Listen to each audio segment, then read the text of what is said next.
یہ قرآن کے 1/3 کے برابر اجر رکھتی ہے۔ نبی صلی اللہ علیہ وسلم نے فرمایا کہ سورہ اخلاص قرآن کے 1/3 کے برابر ہے۔ اللہ تعالیٰ اس سورت سے محبت کرتا ہے۔ جو اس سے محبت کرے اللہ اس سے محبت کرتا ہے۔ ایک صحابی رضی اللہ تعالیٰ عنہ ہر رکعت میں یہ سورت پڑھتے تھے۔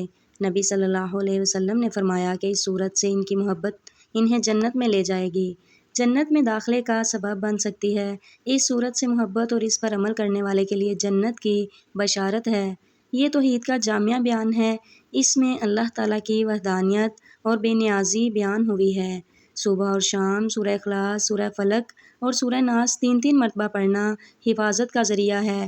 نبی نے اس کی تلقین فرمائی، سونے سے پہلے 3 مرتبہ سورہ اخلاص، فلق اور ناس پڑھ کر ہاتھوں پر دم کرنا پورے جسم پر پھیرنا سنت ہے۔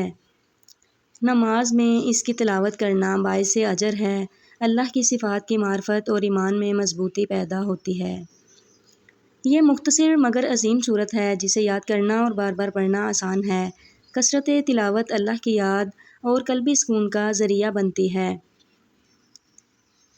اللہ تعالیٰ ہمیں قرآن کریم کو سمجھ کر پڑھنے اور اس پر عمل کرنے کی توفیق عطا فرمائے، آمین۔